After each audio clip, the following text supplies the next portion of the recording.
그러면 세계사적인 우선 민족사적인 입장에서 그 시대를 짚어보겠습니다. 첫 번째는 가난의 극복이었습니다. 그 당시에 아까 목사님도 말씀하셨지만은 민주주의라든지 정치의 자유라든지 이런 것이 주장이 되었습니다마는 그때의 시대 정신은 가난의 극복이었습니다.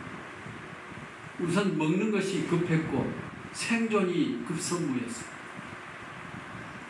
그것을 그 시대에 해결했습니다. 20년 만에 식량을 자급자족 할 수 있게 되었습니다. 그때 우리들은 초근목피, 보릿고개, 그리고 영양실조로 인한 부황, 어린이들의 종기, 부스럼 이런 것이 만연했습니다. 차마 회상하기 싫은 일들입니다. 그렇게 하여 종자개량을 서둘러서 다수학을 만들어서 불과 20년 만에, 이거는 세계사적으로 드문 그런 식량 자급자족을 그 시대에 이루었습니다. 그래서 그 이후 지금은 과잉 생산이 되어서 창고 보관료가 1년에 6천억 이상 지출이 되고 있습니다. 그런 정도로 과잉 상태에 있는 것입니다. 그리고 또 세계사적인 의미는 농경사회를 산업사회로 만들었다는 것입니다. 그리하여 무역국가로 만들어서 세계에 진출해서 세계를 무대로 하여 우리나라가 활동할 수 있게 되었습니다. 극동의 조그마한 변방 국가에서 세계 중심 국가로 활동하게 되었습니다. 또 그 당시가 안보 면에서 가장 강력했던 후국 강병의 시대였습니다. 중화권 건설과 방산의 육성, 자주국방 태세 강화, 한미동맹의 강화, 그 어느 때보다도 위로를 했던 한미동맹이었습니다. 그렇게 해서 종합적으로 최강의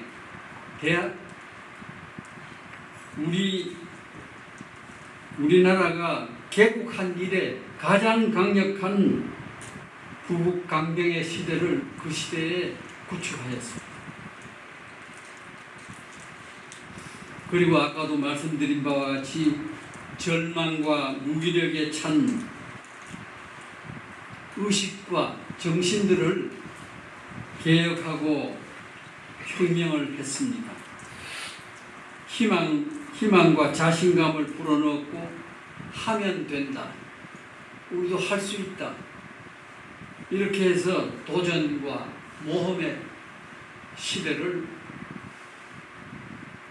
열고 또 사회 전반에 상무정신을 진작해서 활력이 넘치는 역동적인 그런 국가를 만든 것이 그때였습니다. 박정희라는 사람이 어떤 사람이냐? 여러 가지 소소한 애국적이다 또는 근검절약하는 분이다 등등의 얘기가 있습니다만은 대승적으로 보면 지속적인 혁신을 추구한 개혁주의자였습니다. 그분은 끊임없이 집권하는 동안 끊임없이 개혁을 했습니다. 우리 역사상 그렇게 개혁 의지가 뚜렷하고 투철했던 분이 없었습니다. 우선 5.16 혁명 자체가 역사적인 개혁의 시발이었고 군정 초기에 곧바로 농어촌 보리채 정리를 단행을 했습니다. 불과 혁명 2, 3개월 만에 그런 엄청난 개혁을 했습니다. 그리고 화폐 개혁을 단행했습니다. 또한 경제 건설을 하는데 기업하는 사람들의 어깨를 짓눌렀던 고리채, 사채, 이것을 일거에 동결하고 정리를 해서 기업의 숨통을 트여줬습니다. 이것은 민주주의 국가에서 좀처럼 보기 힘든, 하기 어려운 일들을 그때 과감하게 단행했습니다.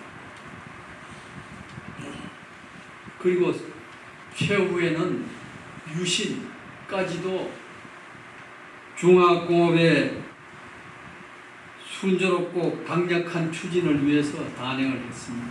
물론 유신이 정치적으로 비난의 대상이 되고 합니다만, 그러나 그러함에도 정치적으로 단합하고 정치의 안정을 기한다는 그런 목적, 또 남북 대화를 효율적으로 하겠다는 그런 목적, 이 정치적으로는 있어 경제적으로는 중화공업을 효율성 있게 가속도를 붙여서 국력을 조직화해서 밀고 나간다, 이런 목적이 있었기 때문에 단행된 것입니다.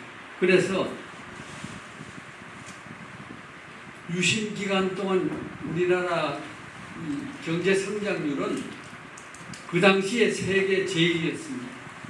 그때 우리 경제 성장률이 11%에서 중화공업은 22%까지 올라왔습니다. 이것은 상상을 초월하는 성장이었습니다. 그리고 사회적으로 이 상부정신을 진작을 해서 모험적이고 도전적인 그런 기풍을 진작했습니다. 그건 당시에 40%의 가능성만 있으면은 무조건 추진이 되었습니다. 그러나 그때 대만이 우리보다 조금 경제적으로 안정이 되어 있었습니다. 그럼에도 불구하고 대만은 60%의 가능성이 있어도 계속 검토를 하면서 돌다리를 두드리고 있었습니다.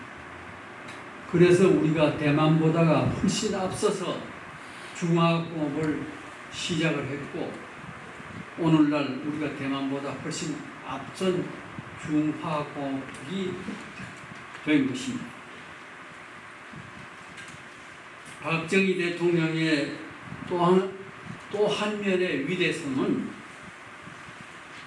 가난의 한인, 그분은 태어날 때 가난하게 태어났고 생장하는 기간에도 가난에 찌들었습니다. 제가 청와대 출입기자를 하면서 그분하고 같이 식사를 한 일이 있었습니다.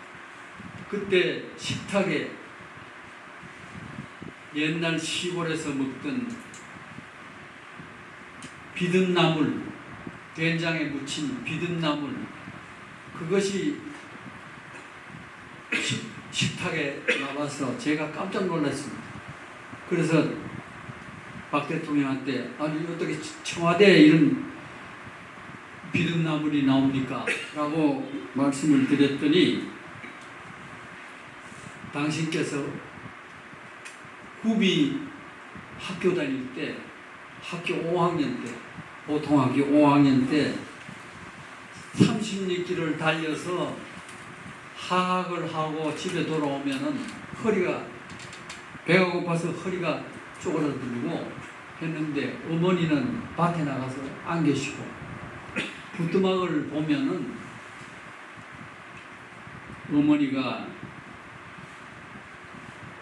그 비듬나무를 된장에 묻혀서 바가지에 담아서 놓아둔 것을 당신께서 잡수셨다 하는 말씀을 드렸습니다. 그 추억이, 그 향수가 그리워서 당신께서 청와대 뜰에다가 그 나무를 갖다 심었다는 것입니다. 그만큼 그분은 가난하게 자랐고 가난에 한이 맺힌 분입니다. 그럼에도 불구하고 그분은 그 가난을 개인의 한으로 국한시키지 않았습니다.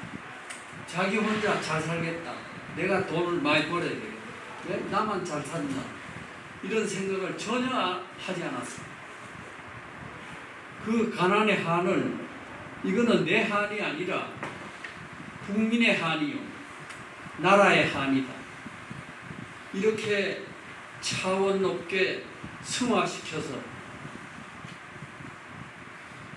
부국강병 잘 사는 나라 만들기에 혼신의 힘을 쏟았습니다. 여기에 그분의 위대성이 있는 것입니다. 어떤 대통령은 그 가난의 한을 개인식으로 했던 분들도 우리는 보았습니다. 박 대통령 서거 후 정주영 현대그룹 회장께서 박 대통령의 땅이 있나 돈이 있나 남겨놓은 것이라고는 경제건설하는 것밖에 없지 않느냐 이렇게 말씀한 바가 있습니다.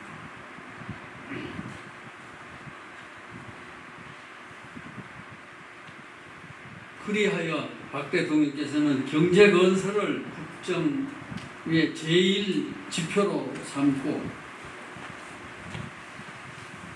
모든 국력을 경제건설에 쏟아부었습니다.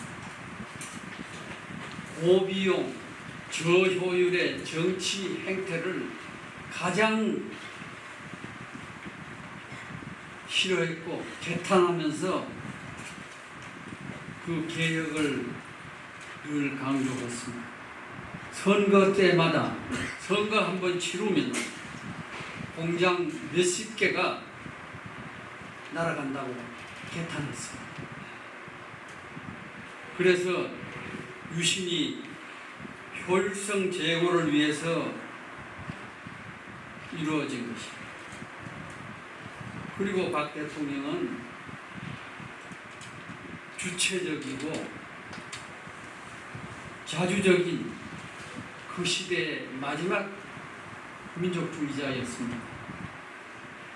애국애족으로 딸딸 뭉친 분이라고 저는 생각합니다.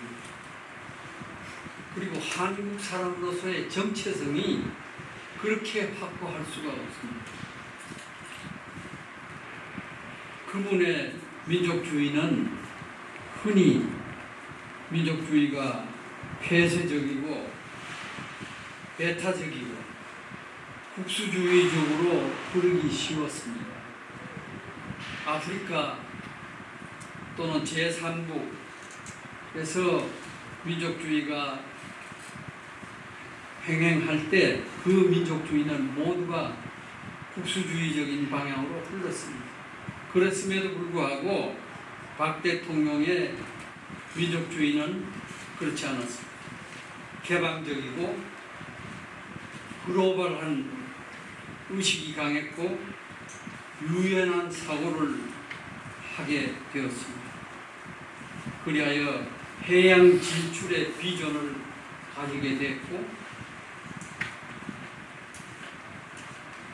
그 결과 월남 파병도 그 맥락에서 이루어졌습니다.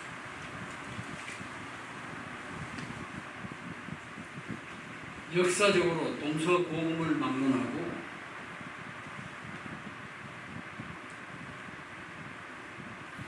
상무 정신이 드높고 도전과 모험의 기풍이 드높은 나라는 항상 발전 융성했다는 것이 역사의 증거입니다.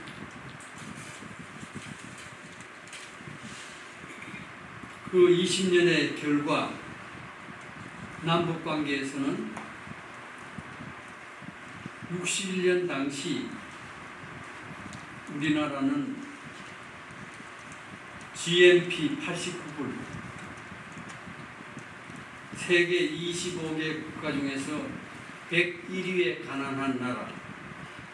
그러나 북한은 그 당시 350불이었습니다. 그리고 59위 중진국 수준에 있었습니다. 그러나 76년에 이것이 역전이 됩니다. 15년 만에 김일성과의 체제 경쟁에서 승리를 해서 역전시켰습니다. 79년 박 대통령 서거 때에는 우리나라 GNP가 1,510달러, 세계 49위였습니다. 그리고 최빈국에서 선진국 윤석의 턱걸이를 하게 된 것입니다. 그러나 그때 북한은 120위의 최빈국으로 추락을 했습니다.